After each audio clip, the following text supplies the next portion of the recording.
ఆనాటి బ్రిటిష్ పాలకులను విభజించి పాలించు విధానానికి వ్యతిరేకంగా జరిగిన వందే మాతరం ఉద్యమంలో వందే మాతర గీతం ఒక బలమైన సమర నినాదంగా విప్లవ గీతంగా నిలిచిందని పెదవేగి ఎంపీడీఓ కె రవికుమార్ పేర్కొన్నారు. శుక్రవారం పెదవేగి మండల పరిషత్ కార్యాలయంలో ఏర్పాటు చేసిన సమావేశంలో ఆయన మాట్లాడుతూ వందే మాతర గీతం ఆలపించి నేటికి 150 సంవత్సరాలు పూర్తయిన సందర్భంగా గత స్మృతులను నెమరవేసుకుంటూ ప్రభుత్వ కార్యాలయాల్లో ఈరోజు వందే మాతర గీతాలాపన చేయడం జరిగిందని అన్నారు. అలాగే బెంగాలీ రచయిత బంకిం చంద్ర చటర్జీ ఈ గీతాన్ని రచించడం జరిగిందని, స్వతంత్రం వచ్చిన తర్వాత 1950 జనవరి 24న భారత రాజ్యాంగ పరిషత్ వందే మాతర గీతానికి జాతీయ గీతం హోదాను కల్పించడం జరిగిందని తెలిపారు. అనంతరం వందే మాతర జాతీయ గీతాన్ని ఆలపించారు.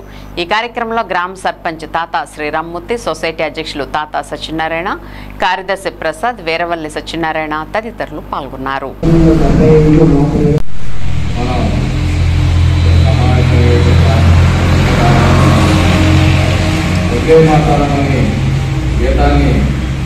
ఈరోజు 150 సంవత్సరాలు అయిన సందర్భంగా మనం ఆ రోజు ఈ గీతాన్ని రచించిన చటర్జీ గారికి ముందుగా అభినందనలు తెలియజేస్తున్నాం. అందరూ కూడా మనం ఆ రోజు నుంచి ఈ రోజు వరకు కూడా ప్రతి కార్యక్రమంలో మనము వందే మాతరం మొన్న ఏ కార్యక్రమం అయినా సరే మనం మొదలెడటం జరుగుతుంది.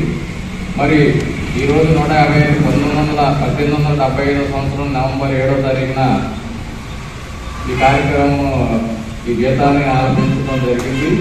ఆ రోజు నుంచి ఈ రోజుకి 150 సంవత్సరాలు అయిన సందర్భంగా ప్రతి ఒక్కరూ ఈ గీతాన్ని ఎలా వచ్చింది మన ప్రజలకి మన నాయకులు అందరూ కూడా తెలియజేయాల్సిందిగా కోరుతూ మనకు గవర్నమెంట్ ఆర్డర్స్ ఉన్నాయి కాబట్టి అందరూ కూడా ఈ గీతాన్ని ప్రతిరోజు ప్రతి కార్యక్రమం మొదలెట్టేటప్పుడు ముందుగా ఈ గీతాన్ని ఆలపించి మరి ఈ ప్రతి ముందు మనం ఏ కార్యక్రమం అయినా సరే చేసేటప్పుడు ఈ వందే మాతరం అనే గీతాన్ని ఆలపించి మనం ముఖ్యంగా ఈ కార్యక్రమాలన్నీ చేస్తున్నాం కాబట్టి ఈ గీతాన్ని మనకు రచించినట్టే చటర్జీ గారికి మరొకసారి అభినందన తెలియజేస్తూ మనం అందరం కూడా దాన్ని ఫాలో అవ్వాల్సిందిగా కోరుకుంటూ నాకు ఈ అవకాశం ఇచ్చిన పెద్దలందరికీ కూడా నమస్కారం తెలియజేస్తున్నాం.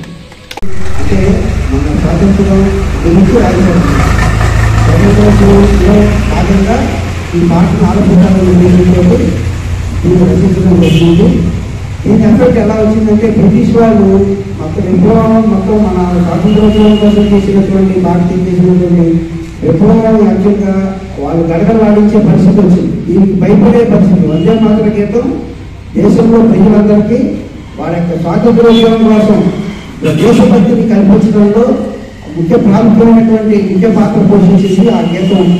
దాంతో ఏమైందంటే దీన్ని మనం జాతీయ గీతంగా కూడా గుర్తించడం జరిగిందన్నమాట. స్వాతంత్రం వచ్చిన తర్వాత